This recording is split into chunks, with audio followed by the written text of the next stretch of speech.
Awal tahun 2025 menjadi babak baru bagi negara Indonesia, bukan karena keberhasilan besar atau perayaan monumental, melainkan karena deretan peristiwa politik dan ekonomi yang menguji arah dan masa depan bangsa ini. Apa yang terjadi? Mari kita bahas di video ini.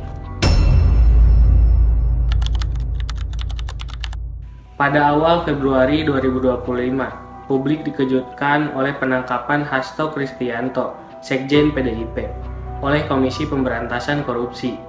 Ia diduga menghalangi penyidikan dan terlibat dalam kasus lama yang menyeret Harun Masiku. Iya, buronan paling dicari sejak 2019.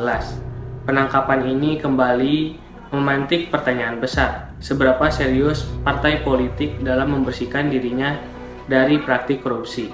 Tak lama berselang, kontroversi baru pun muncul. Pemerintah dan DPR mengesahkan undang-undang yang memperluas peran militer di jabatan sipil.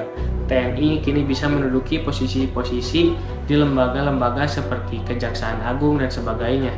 Banyak pihak yang menyebut ini sebagai ancaman terhadap prinsip demokrasi dan reformasi. Gelombang protes pun tak terhindarkan. Gerakan mahasiswa yang menamai diri mereka Indonesia Gelap turun ke jalanan. Mereka menolak pemotongan anggaran sebesar 306 triliun rupiah yang tercantum pada Inpres nomor 1 tahun 2025. Aksi-aksi ini terjadi di berbagai kota di Indonesia dan sempat diwarnai bentrokan dan penangkapan. Di sisi ekonomi, Indonesia kembali diguncangkan oleh kasus besar korupsi. Skandal di Pertamina Patraniaga terungkap dengan kerugian negara hampir 1.000 triliun rupiah akibat pencampuran BBM bersubsidi dan non-subsidi. Ini menjadi kasus korupsi terbesar sepanjang sejarah di Indonesia. Secara makro, ekonomi Indonesia mengalami tekanan. Bulan Januari, Badan Pusat Statistik mencatat deflasi sebesar 0,76%. Ini menandakan lemahnya daya beli masyarakat. IHSG juga merosot hingga 4%, dan nilai tukar rupiah terus tertekan. Selain itu, kebijakan tarif Amerika Serikat diprediksi akan menurunkan pertumbuhan ekonomi Indonesia hingga 0,5%. Pemerintah merespon dengan deregulasi dan pelonggaran impor. Namun, banyak pihak yang menilai hal tersebut belum menyentuh akar dari permasalahan ini.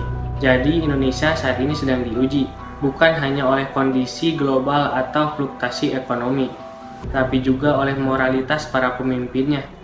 Korupsi, kebijakan kontroversial, dan krisis kepercayaan menjadi tantangan yang sangat nyata. Kita sebagai masyarakat tidak boleh tinggal diam. Kita punya hak untuk bertanya, untuk kritis, dan untuk peduli. Karena nasib negeri ini bukan hanya ditanggung oleh pemerintah, namun juga ini milik kita semua.